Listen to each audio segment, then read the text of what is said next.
Pinasok naman ng mga tauhan ng Bureau of Customs ang compound na pagmamay-ari ng pamilya Diskaya dyan sa lungsod ng Pasig.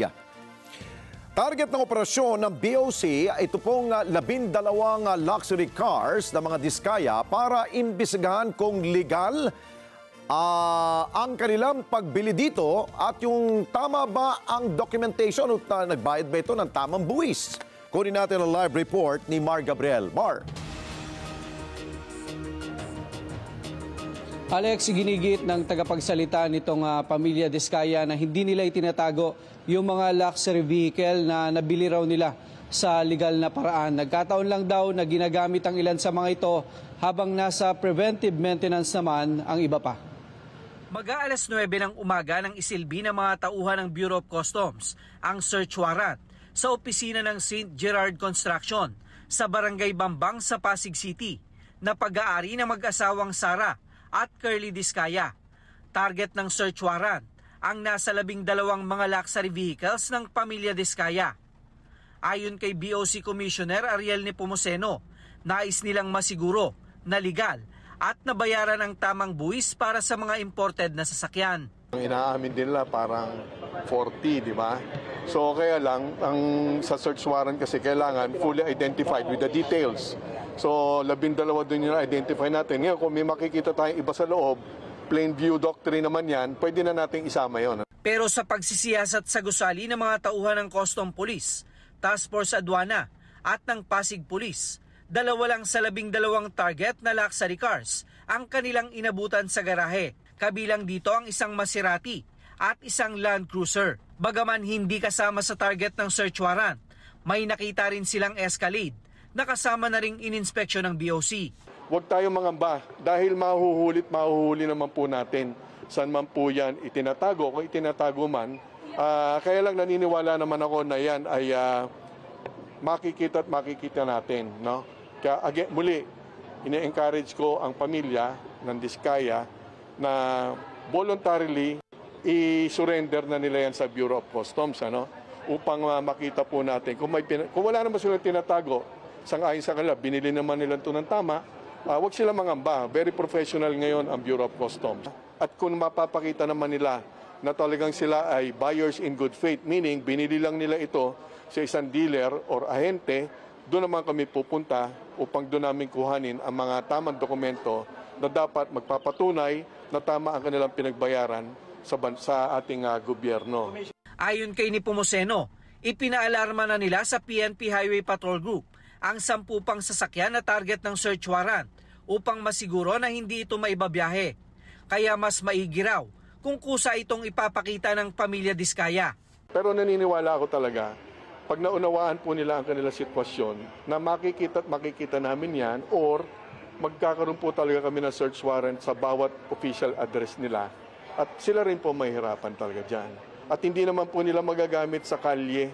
Kapag yan ay napatunayang kulang sa pagbabayad o may mga paglabag sa batas, yan po ay mapupunta doon sa sinasabi ko kaninang seizure proceedings. Yan ay kukumpiskahin ng gobyerno. Ngayon, paano naman yung ipinambili ng Diskaya family? Ang hahabulin niya kung saan siya bumili niyan. Maghahabulan po sila ng kanyang pinambayad doon. Ultimately, yung importer at brokers ang hinahanap po natin. Ayon naman sa tagapagsalita ng mag-asawang Diskaya, nagulat daw sila sa biglaang pagbisita ng mga tauhan ng BOC. Hindi rin daw nila itinatago ang mga luxury vehicle na nabili raw ng mag-asawa sa mga legal na car dealer. Yung iba ko kasi under preventive maintenance, yung iba ginagamit, saka yung medyo mabababa, inilipat to sa mataas na lugar, gawa ng, nung nakaraan po kasi, nagbabaha itong nakaraan. So, precautionary measures. So, yung mga sasakyan na yun, pag may babalik naman po dito, kasi dito naman talaga garahe. Bakit po namin natatago? Yung mga legal po yun. Nanawagan din sila sa BOC na bigyan sila ng sapat na panahon para maisaayos ang lahat ng dokumento ng mga sasakyan. Kailangan ho natin i-collect yung mga records. hindi ho natin basta-basta ibibigay, at kung nagkamali tayo ng pagbibigay, hindi na ho natin mababawi yon.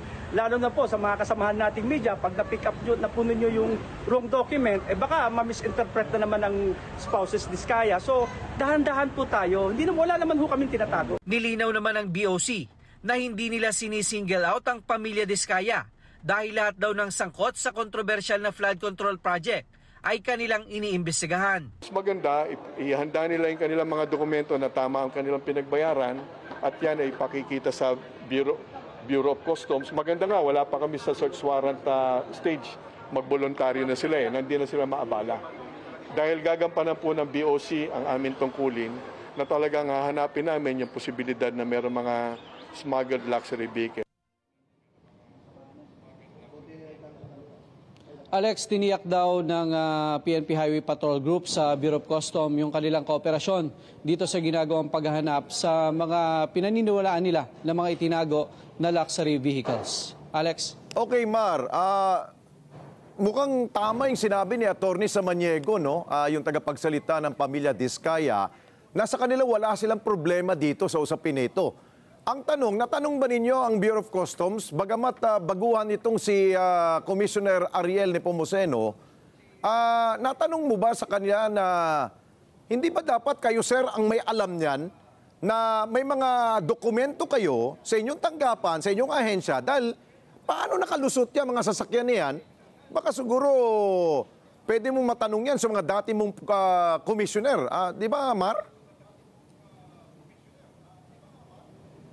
Alex, bago raw isagawa itong paghahain, o yung pag-apply pa lang ng search warrant sa korte, may mga pre-operation na ginawa itong Bureau of Customs. Meron na silang mga intel gathering, surveillance, at verification sa mga dokumento sa Land Transportation Office. May mga natatanggap na rin silang impormasyon kung paano nabili o yung naging proseso nitong mga luxury cars. Pero ang gusto lang nila ay makumpirma yung mga impormasyon ngayon sa pamamagitan ng pagtingin ng personal doon sa mga dokumento na ipapakita sa kanila nitong pamilya Diskaya. Kung mapapatunayan naman daw, Alex, na nabili ito in good faith, ang hahabulin naman nila ay yung mga broker at yung mga dealer na napagbilhan nitong mga luxury cars na ito. Tama, Alex. Nga, Mar. Diba kanina, nag-usap nga tayo kanina sa Radyo Agila. Binabanggit ko nga, ang pamilya Diskaya, walang problema dahil may pera sila eh.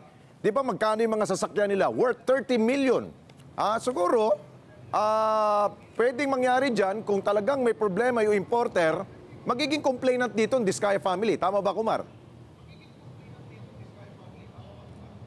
Alex, ganun yung lalabas kung mapapatunayan na ang may pagkukulang ay yung mga dealer na nabilhan nito mga imported car na ito. Ang mangyayari dyan, Alex, hindi pa rin makakaiwas sa pagkumpiska ng BOC itong mga luxury vehicle. Ang mangyayari, ang hahabulin na nitong pamilya Diskaya ay yung mga dealer na napagbilhan nila nitong mga sasakyan. Alex. Okay, sige. Dahil parang nakatutok ang taong bayan na dito sa mga sasakyan, pero hindi pa natin natutumbok yung problema doon sa flood control project na yan. Wag ho tayong mawala sa ating concentration. Ang usapan nito, kotse lang to. Pero ang importante, kung sino ho talaga nagkamal ng malaking pera ng taong bayan doon po sa mga proyekto ho ng DPWH. Mar, thank you so much. Mar Gabriel, mata natin dyan sa Bureau of Customs.